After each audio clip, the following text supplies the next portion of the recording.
Welcome back to the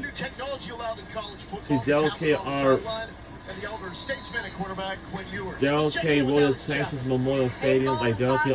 Texas Memorial Stadium in Austin, Texas. We also have Alex Chappell, who will be on the sidelines, the reporter for tonight's matchup. It's an 8 p.m. game. This is a very late night game. We're going to be under the lights, but we on SEC Network Plus for tonight's game, or tonight's matchup.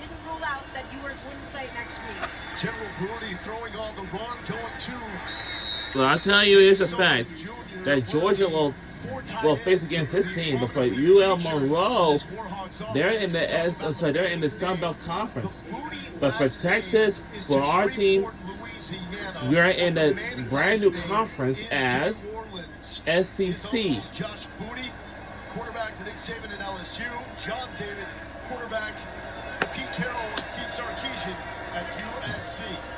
Second down and going to the star freshman, that's Ahmad Hardy, with Alfred Collins stout in the middle, Foster. Yeah, this ULM offense has had success in their first two games. It was a real test, obviously, for them going up against this Texas defense, but it seems like Texas is up to the challenge. ULM, first third down situation, how they respond. Texas defense trying to start the fourth game in a row with a 3-and-out.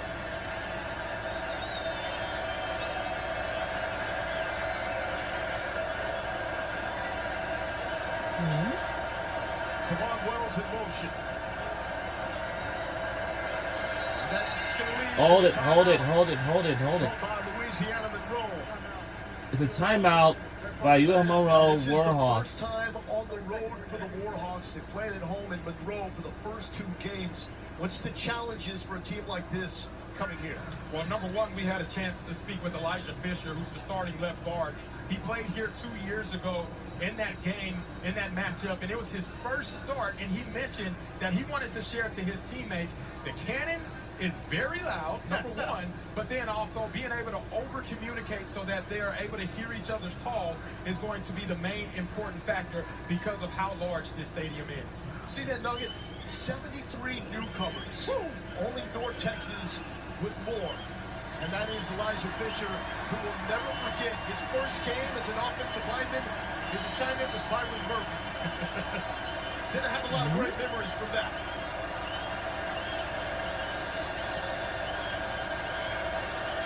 Third and 7 for General Booty, the former Oklahoma quarterback. Anthony Hill Jr. there for the sack, his second of the season. Yeah, here's one thing we talked with Coach PK about getting more edge pressure. And you can see here, General Booty, he has an opportunity to make a play, but the routes in man-to-man were covered so well that he had to tuck the ball and hold on to it a little bit longer. And you see Anthony Hill Jr. and Vernon Broughton have a party in the backfield. First sack for this Texas Longhorn defense. McKenzie Ryan the punt. There is a flag down. It is a short punt. Silas Bolden calls for the fair catch and sort out the laundry down at about the 24-yard line. It's a busy day today here. The flag was thrown immediately, too, so that seems to may indicate that somebody either lined up off sides or the formation was illegal on the punt team. That is going to go against the Warhawks.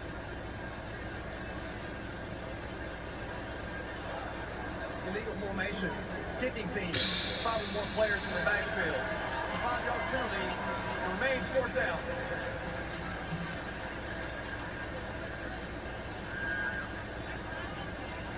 So we'll do it again. Brian Vincent, last season, offensive coordinator in New Mexico, where he had one of the best rushing offenses in college football. That win against UAB meant so much to him. He was the interim coach at UAB a couple of years ago. They passed him up to go with Trent Dilfer as a full-time head coach. So UAB comes to Monroe, Louisiana. The Warhawks put it to Trent Dilfer and those Blazers. 4th and 17. Ryan tries to get the kick off. He does. This is a much better kick. Bolden going back, great hands, but he hits the 20. Now has to cut north. Trying to find some green, and he's out at the 35-yard line. Well, if we can track miles per hour, the arch run last week, I want to see exactly how long Bolden ran for that yardage there. I can tell you one thing. That was a long travel right there. And to your point, Arch Manning being clocked at 20.7 miles per hour just a week ago. He would have gotten a ticket if he was running on Dean Keaton, because the speed limit on Dean Keaton is 15 miles per hour, though. Isaiah Bond, though, wanted to make sure we understand that he's been clocked so far 22 miles per hour. So he still has arch. He also would have gotten a ticket. Yes. Yes, he would. Daring to kick, holding, receiving team, number 18. 10-yard penalty from the end of the kick. First down. So that will back up Arch Manning farther for his second drive as the starting quarterback of these Texas Longhorns. So uncharacteristic mistakes that we really haven't seen from this Texas team early in games. Absolutely. This is what I talked about at the beginning of the first drive. Arch Manning hasn't necessarily faced the adversity that he's facing now, with the first drive ending up in a turnover. And let me mind you, Louisiana Monroe is number 7 in the country coming into this game in turnover margins. So that is something that they do very well. See how Arch Manning responds to that, and how Steve Sarkisian maybe favors the play calling to help Arch Manning get over that interception a lot quicker. This is all about growth and maturity. Arch Manning a long ways from a finished product.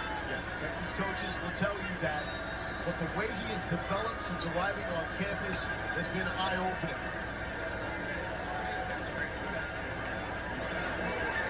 Jaden Blue with the carry. Some patience.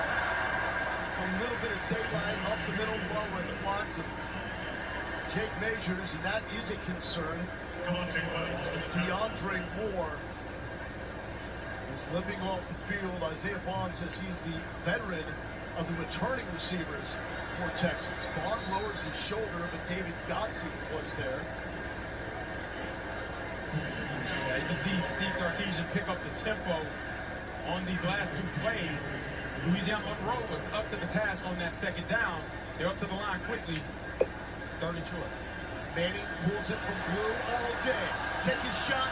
Wide. Take a shot. Oh, what a play! First down, Texas. Our team is on a good roll this season. Wow. 57 yards. Well, that 22 miles per hour was on full display right there. And Arch Manning has the arm strength to be able to get it to him. But again, the offensive line is the reason why Arch Manning has that much time to be able to throw an accurate ball that deep. Inside the red zone, this was the huge issue for Texas offensively last year. Number 121 in touchdown percentage. They cashed in 14 of 16 times this far. Blue still up, shakes a tackle, and inside the 10-yard line, Harlan and Vigors almost had the tackle for loss, but Billy Pullen chases him down. Again, going back to that big bomb right there, you see the pocket is clean, and then you just go give it to your guy, Isaiah Bond, who is an absolute nightmare matchup for any team, let alone one-on-one with the corner or try to have safety over the top help. It doesn't matter. He's going to beat you whenever it comes down to those types of matchups. This is Gunnar Helm territory inside the red zone.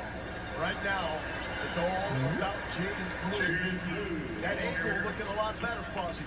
Absolutely. You see, even the play prior to this, Louisiana Monroe fires the cat trigger, which is the cornerback firing and releasing. He breaks that tackle, makes a negative play into a positive play, get it back to him. Let's see what he does again. On the ground, Blue fighting his way forward. It's going to be close. The initial spot is short, but it will move the chains. So it is a first down, but short of the end zone. Again, going tempo here. Don't allow Louisiana Monroe time to set up. Texas going fast. Blue up the middle.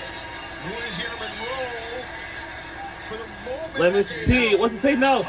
Yes, touchdown, Texas. We're on the board first. Second touchdown of the season for the junior from Houston. That's how you bounce back. Yeah, this is a big push right here. Jaden Blue showcasing his skills. Not only is he fast and elusive, but he shows how powerful he is. Getting right behind that offensive But line. I'll tell you this. 6 points for this Texas offense. But what I want to highlight is the response that Arch Manning had after throwing that interception. And it's good. We're on the board first. Every strikes first. 17 red zone opportunities, 15 touchdowns after Jaden Blue punches it in. Give Texas a 7-0 lead. And we'll be right back with more fun after these messages.